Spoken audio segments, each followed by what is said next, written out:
Jiba Koyawana a corrigé, mesdames et messieurs. Jiba Koyawana a sepelisa, ma bébé chéri.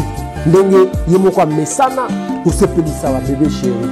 A Koyawana a petit concert, en tout cas, Bakbaro sepela. Yaro Moni, Jiba Piana, toujours dans style Yakolo Bakeno, alingaka influence ya réseaux sociaux. Boulot, Moussala. Répétition, album, concert. Je ne peux pas chérir Alinga. Parfois, je me suis dit que je ne peux pas chérir Alinga parce que je ne peux pas critiquer. Quand on a le commissariat, on peut critiquer son nom, on peut pas là. Je ne peux pas chérir Alinga. Je ne peux pas chérir Alinga. Je ne peux pas chérir réseaux sociaux parce que nous les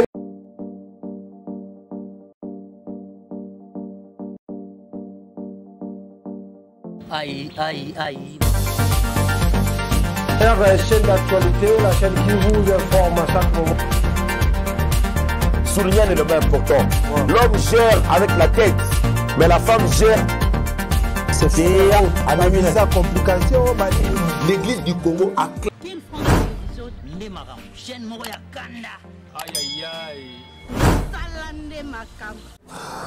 Voilà, mesdames et messieurs, bonjour et bonsoir. Ça dépend à l'heure à laquelle vous allez nous suivre. Vous êtes connectés sur Meilleur Canal de l'actualité Kin France Télévision, la chaîne qui vous informe à chaque moment, la chaîne Oyo. Ils allaient couper ça Makambo Kin France Télévision, meilleure chaîne d'actualité. Chaîne où ils allaient couper ça information. Merci. N'engé vous êtes connectés, vous êtes tellement connectés, vous êtes branchés sur Kin France Télévision avec votre émission Vérité Plus Plus avec Yannick Wenge Mototonda Nakati Nakibonzambe Kimia Omabota Mwabino po botala rabiso boza tellement partout bobenga biso en Nouvelle-Zélande bobenga biso na France na États-Unis na Belgique na Kinshasa bobenga biso na Londres bobenga biso partout oyo ezwami bino. Merci beaucoup maman sociale maman Mimi Nduma, maman Boboto, maman Bolamu, maman Oyo, azali ko abatela kalibota na ekimia, maman Oyo avandisa makambo na kitoko nabo nzambe, maman Mimi Nduma na pesio mbote na katia bunda. C'est pourquoi pas l'artiste Pape Swaga, l'artiste Pape Swaga, boyo kaina Pape Swaga za musicien Oyo, azamono abimi mais azan impact fort, zo beta musique ya kitoko talibima yango muto musique yango ya kala to abanonga le en tout cas to lukaye na ba TikTok na ba YouTube beta kaka Pape Swaga romona babilo na nyeso obimana boyo kaye bo comprendre que non tous ba artiste mboko na biso tous na ba talent et bili. Mesdames, demoiselles et messieurs, aujourd'hui donc on va essayer un peu de parler sur Papa Chéri, Jibem Piana, Papa Chéri Sultani Mokonzi, Yaba Wenge, Tobe Tapeli Sonaye en haut, nakati ya émission na biso vérité, plus, Ndena Sarabino, vous allez connecter, biso to luka information, to pesi bino na so. Jibem Piana, après 17 ans, na Côte d'Ivoire, oyo, a betaka elo moboye, a betaka ndou le moko, sala impact ya makasi, oyo, ils ont tellement plein, ils ont qui batu bayaka basepela, batu balingara, ba ivoirien balingara Papa Chéri, bayawana, ça dit Jibem Piana a beta musique moko, oyo, etika la bango na mémoire, etika la bango. Et après, Jibem Piana a aussi signé déjà contrat naïe. Donc, le 15 septembre au 2024, Azali na concert kuna na Sofitel Hotel na Côte d'Ivoire. En tout cas, concert wana oyo bat bazana kozela. Bat bazela yango fort. Batu balobi Jibem Piana kenda wapi pendant 17 ans bêta après 17 ans bêta sur la Côte d'Ivoire. Concert na souka donc a pesaka batu bilengi bobi ka Jibem Piana denga kabola ka bilengi na ba fan nae ba ivoirien ba santa que non na Congo ils ont ba musicien mais Papa Chéri za mystique tant Papa Chéri betaka concert wana en tout cas il y a un concert mo boye na biso impeccable ba sepela plein tellement donc les qui premier artiste Oyo akenda beta na Côte d'Ivoire asala plein bongo pe bobi Jibem Piana beta ba concert au Félete concert on a bêté en gros $500 mais plein moko bêtement en tout cas et ça la facilité en tout cas batu balela ka bi ke bloka boye bilenga boye to zo sous journée et ils ont quitté tout tu komona Papa Chéri tu ko signé contrat déjà. Donc le 15 septembre 2024, Papa Chéri à Rosalawana na Sophie tel hôtel na Côte d'Ivoire en tout cas au CPI Sabino en tout cas ba congolais au bazalaka na Côte d'Ivoire na ba ivoirien en tout cas jouana beaucoup CPI là makasi vraiment en tout cas boza déjà ko CPI parce que ba des matchs bima CPI ça déjà ba congolais ba des matchs bima et CPI ça déjà ba tout balingara Papa Chéri BCBG Papa Chéri Bina Dama en tout cas bah CP là déjà en tout cas azoya lisusu ko CP Sabino mokolo il y a le 15 septembre 2024 na kati ya Côte d'Ivoire. Mesdames, mesdemoiselles et messieurs, na super appel ebele bata benga yani ko ngeme nini yo lobela ya mon Papa Chéri masola Papa Chéri ba information mingi toujours pas na yo mais Papa Chéri lisola chat date toujours ka ngote. Papa Chéri, batuba kochaba date, Papa Chéri, Papa Chéri ba de match bimaki, ti le sans suite ba ni bate bele ba benginga ba bisinga bon. Alors, au moins Papa Chéri aza motoyo abetaka musique le quoi, le long le béba. Franchement, je vous dis lelo, musique ya lelo et béba. Musique eza le quoi ndenge za raté. Ya ko boni ba Papa Chéri wana ba di ba sa ba zonga no ba sima. Parce que ba génération lelo ba no ba lelo ba BBC musique. Bana o ba ye lelo ba BBC musique ko yemba ya malonga te ko lata ya malonga te ba album ya malonga te mais na télévision maloba mususu na télévision ba impolitesse mususu. Alors Papa Chéri go tchaka date te que na che date pour nini po fallait abeta ina arena faire abeta na Didas ali Papa Chéri pa ya acha ba date Papa Chéri waza niveau sur Papa Chéri te. Vous comprenez peu? Donc Papa Chéri na bateau muto abenga ngai aza na États-Unis Papa Chéri akocha date kaka te po ba leki na ye ba ocha ba date Papa Chéri so ya beta yu arena obeta au plein parce que na ba génération nyo so Papa Chéri aza ba vie na biso baza ba biso ba petit na biso baza o balinga Papa Chéri. OK Papa Chéri so ka beti concert na yu arena wana vous ala plein. OK Papa Chéri sera bien bêta concert na stade de France plein. OK Papa Chéri sera bien bêta place nini au Papa Chéri au bêta qui ça la plainte. Asa de mutaba plein, a bêta ba stade de Martyrs plein, a bêta ba Zénith plein. Bon Olympia plein. Place nini oyo Papa Chéri sur les 5 bêta concert Papa Chéri na moi inquiétude que place soit sur na bêta aussi maté rien parfois pe ba producteur ba malonga ba mon na insulté parfois bateau ba ko tcha budget na ba manger ba mon na te quand si vous pensez que si aujourd'hui producteur moko hier non Papa Chéri na o produire yo na kati ya parfois you arena na produire parfois na stade de France jibo attends Jiba Koyawana a corrigé yango, mesdames et messieurs. Jiba Koyawana a sepelisa ma bébé chéri. Ndenge yemoko mesana ko sepelisa ma bébé chéri. A Koyawana a beti concert en tout cas batu ba ko sepela en tout aux amala muzakaka bato ba ko tia misolo ba mona na rasu vraiment te mesdames et messieurs. Bato yo a che paquet na anje ke na che lar na anje jibe mpia na tondi sa boro. Je vais retourner ça. Mais on a quitté un bas de match bimi. Après combien des années? Après plus de 10 ans, oyo, je vais me faire la bimi ça soit album te. Je vais me faire la bimi ça album. Binomo bo monaki. Ndenge bal de match et beta maki, peso beta maki no lelo. Na ba Crystal Club et beta maka. Et pas ya boss Stéphane Mabila au côté ku no senti que non. Biloko ya Papa Chéri zo beta bini ça ba becha bato ba telemi ba obina ici en Afrique du Sud mesdames et messieurs na Kinshasa kolobate vous comprenez que non Papa Chéri azana musique ya makila musique s'il a été au peselengi Papa Chéri peselengi donc comment siko moi ba réserve parce que aujourd'hui bama wolisa ba musicien bama wolisa papa chéri je crois que non malembe vous comprenez parce que lelo et comment peut makambo ba caché lelo et comment ba caché au papa chéri sengaka parfois avant balle de match yango c'est ngo lelo pété ok parfois fallait poupa sengé caché mo ramuke yango fallait obeta na parfois parce que caché au papa chéri banda ko senga na tango wakala eza caché au papa chéri senga na minute o te caché tango wakala ya minute o parfois we rançon na senga yango te yango mona ke papa chéri beta boete papa chéri caché ko boche caché ko beta so boche caché a beta papa chéri dans un concert moko na foot du sud asa na concert moko na foot du sud chaque décembre anniversaire d'un document on entend à Kombotaza Malawi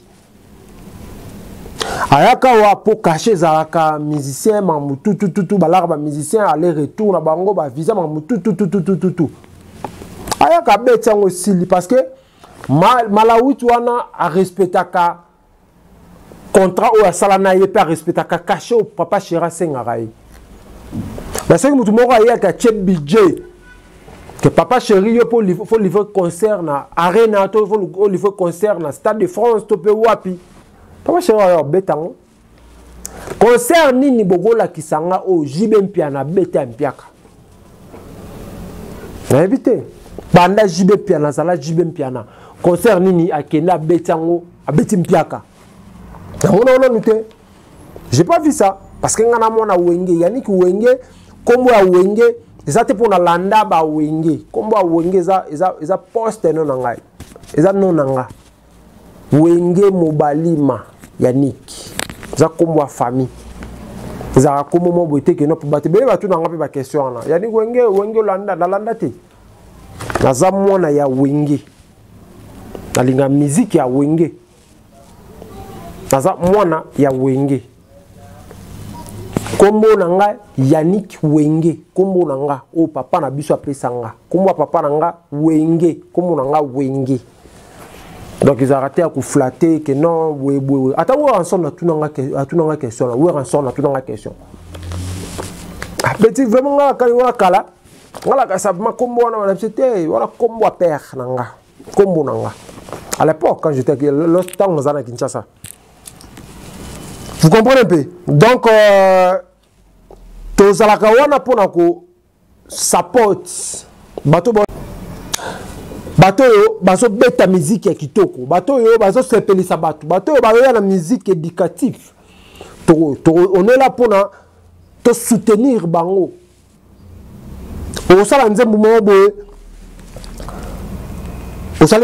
boye aux éducatives biso ba yani ko ngé to ya na salon analyse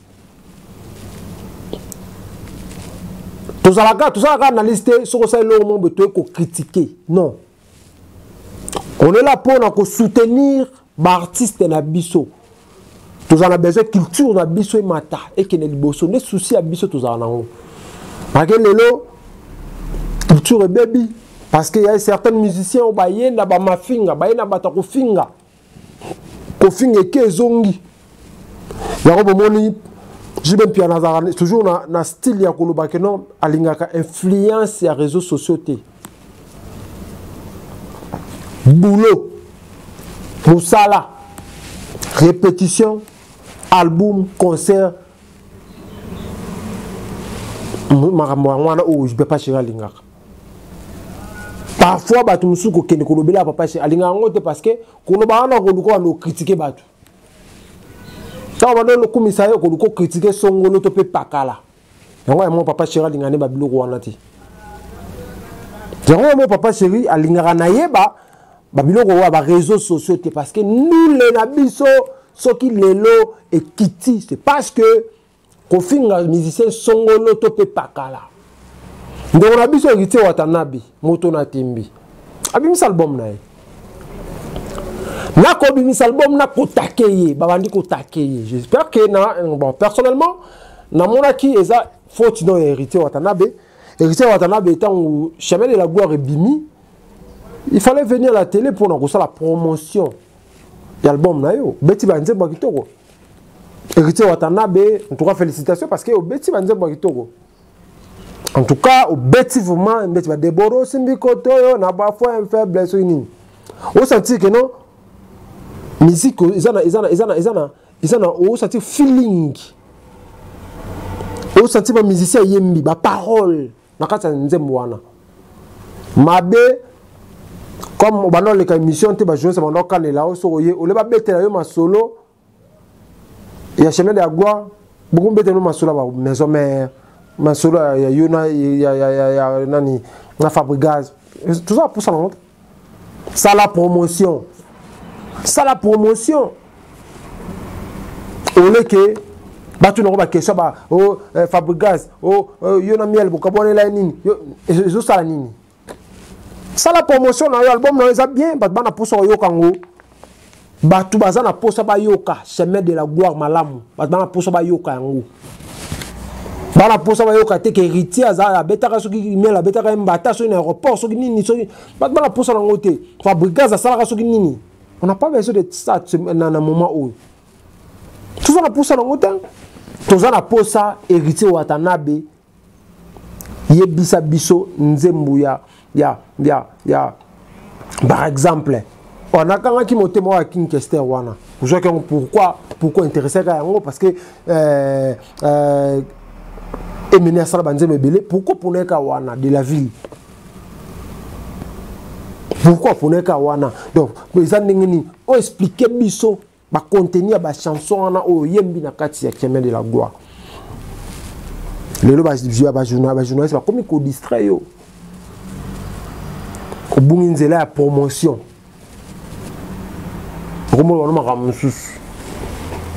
Or que et ça oyo bande ko ba zelati. Yani wenge moto na bonzambe na zala wana pour appuyer artiste ou à défendre culture ya mboka na biso. Nazani golwa ni wario ni nani toujours au milieu du village. Ceux qui were en son à saler le malamu na kwa appuyer yango. Aswali ya mabe na kwa nanga na kopupola. Potang na kopupola artiste a kozonga lobby a koluka bimiselo ka malamu. Parce que bike soki na bimisi ya mabe ba kopupola nga. C'est comme ça. C'est comme ça yani koyende nazalaka. Soki jibem pia na saler le malamu na ko féliciter. Na ko féliciter. Anniversaire à Soraya au le cas. Dans le bel Kiango. Soraya, moi et papa chéri, 27 ans. Anniversaire, impact dans l'idéologie. Pourquoi moi na azotanga. Et aujourd'hui, moi na aux avocate. Azotanga, qui toko pas mamutu. À ça anniversaire na ye, à le jour anniversaire ne koka qui to moni ba cadeau qui toko azwaki, azo mérité. Au côté, moi, je suis un papa. Tout le belango. Bo s'abonner kaka. Au moment que mes vidéos sont en bas liboso, qui ne font pas en bas liboso, cliquez à la place pour s'abonner. Cliquez en bas. Tout rien na ba vérité. Parce que ba musicien na ba na bango. Faut pas avoir un exemplaire. Donc on a ba ouera na ba na bango. Ouera na ba na e, ba na ba otanga, ba na ba défendre.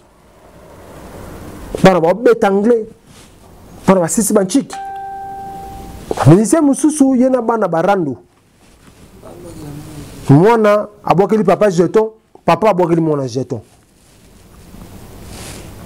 wana ezo pesa image nini déjà image ya culture ya mboka na biso ezo beba libanda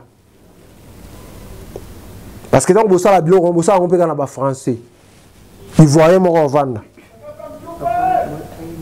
atali oh moi nazo wembela papa ou papa zo wembela mwana ba ivoirien ba pays francophone batala biso ba français nan Didiston wembela Kofi wembeli déjà bozo teka culture ya mboka na biso mabe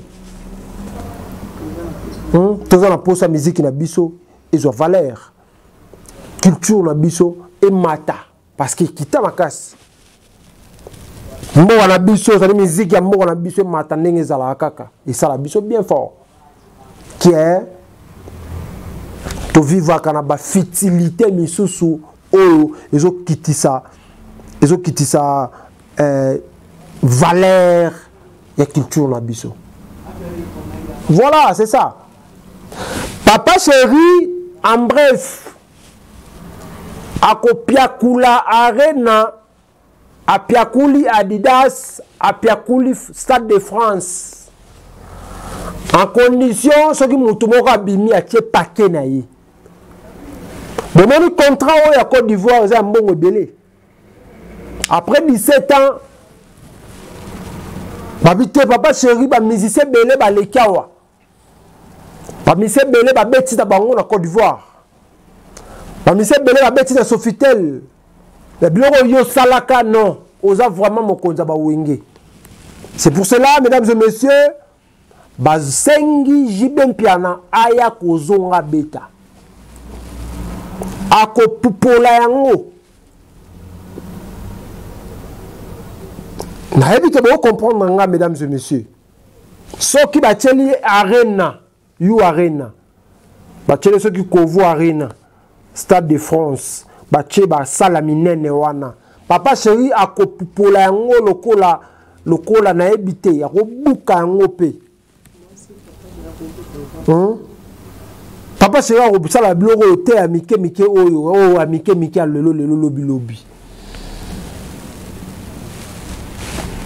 Voilà, mesdames et messieurs, merci beaucoup de la confiance et fidélité na bino. Vous êtes tellement ébélé, merci de la confiance na bino et fidélité.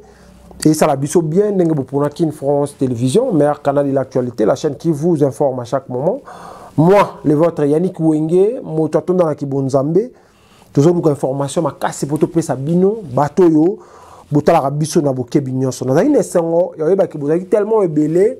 Na France, États-Unis, bozaki na Nouvelle-Zélande, na Afrique du Sud, na Angola, botala biso na Kinshasa, na Lubumbashi, partout dans le monde entier, oyo, bozaki libaku, yotala biso kimie vanda mabota, mwabino Yannick Wenge motatonda na Kibonzambe, ne na sepelaka, ta on ebake, bozalaka wana, boza branché, connecté, bozotala biso.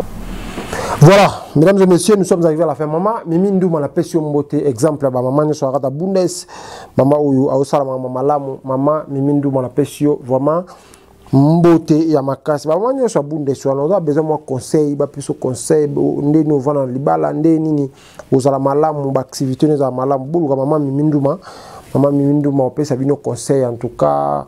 Maman wana en tout cas grâce naé ba foyer belé ezali na kimia kané na lubara kimia. Merci beaucoup bozali tellement belé, merci beaucoup na Bonne Vie Production, donc bientôt là à Kinshasa, donc Maramalamu ezali koya Maramalamu ça en téléchargement. Mesdames et messieurs, to comme na suka émission na bino bozali tellement belé, émission na biso pardon, bozali tellement belé kota la biso kimia et vanda.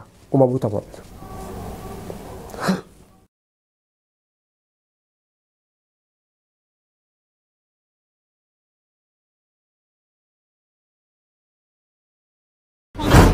Nde makamu, chaîne moko ya kanda.